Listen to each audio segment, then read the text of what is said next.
Salut à tous, j'espère que vous allez tous très bien, bienvenue dans cette nouvelle vidéo. Et aujourd'hui je voudrais vous demander, et plutôt vous parler d'un sujet. Vous savez tous que l'arc survie de l'univers va commencer à devenir assez chaud. Ça va commencer enfin, après pas mal d'épisodes. Et beaucoup de personnes se disent encore que le méchant, ça, c'est le grand prêtre en fait. Vous pensez à peu près tous que c'est lui le grand méchant, celui qui va venir foutre la merde. Parce que dans quelques épisodes, on a pu voir qu'il a fait un regard un peu bizarre à Goku et Vegeta.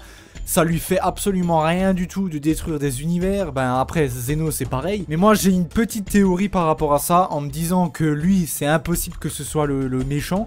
Tout simplement parce que, première raison, pourquoi est-ce qu'il ferait du grand prêtre le grand méchant, alors que nous savons tous très bien, et du moins eux ils le savent aussi, ils s'attendent à ce que nous on le sache qui est le grand méchant.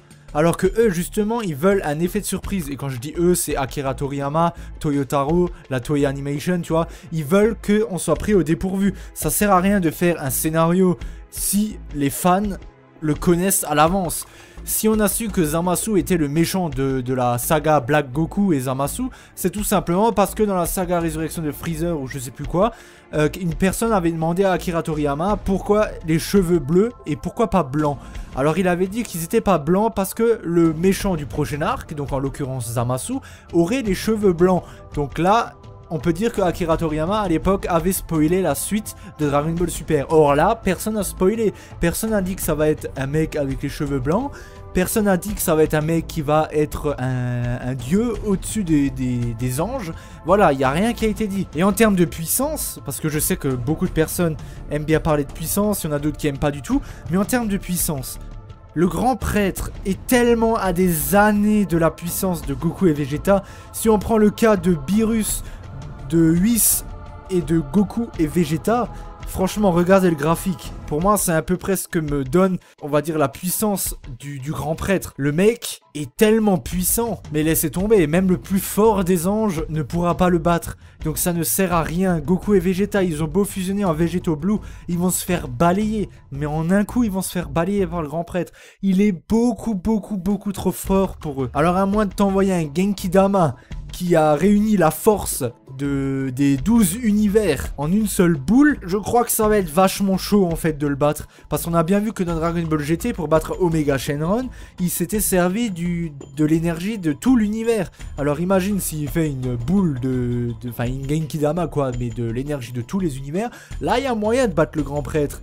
Mais franchement, tout ce qui va se passer avant la Genki Dama, faudrait bien un combat. Et je pense que le grand prêtre, à moins de s'amuser royalement avec eux, il les balaye en un coup. Donc en termes de puissance, je pense que le prêtre est à des années-lumière de la puissance qu'a Goku et Vegeta aujourd'hui. Donc je pense que même cette fameuse nouvelle transformation, le Limit Breaker, qui a été normalement surnommé comme ça, à mon avis, il fait pas le poids contre le grand prêtre, hein. Je pense que c'est quasiment impossible.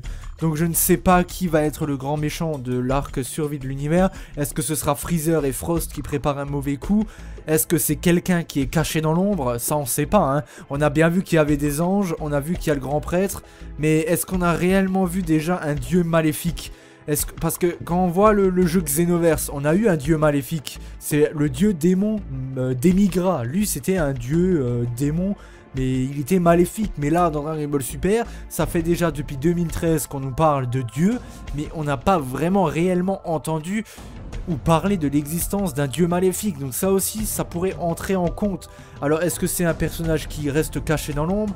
Est-ce qu'il est de mèche avec quelques anges? Parce qu'on a bien vu que Morito, il a fait une tête assez bizarre quand il a vu son univers se faire détruire. Ça lui a fait ni chaud ni froid. Donc voilà, donc à mon avis, c'est pas le grand prêtre, le grand méchant.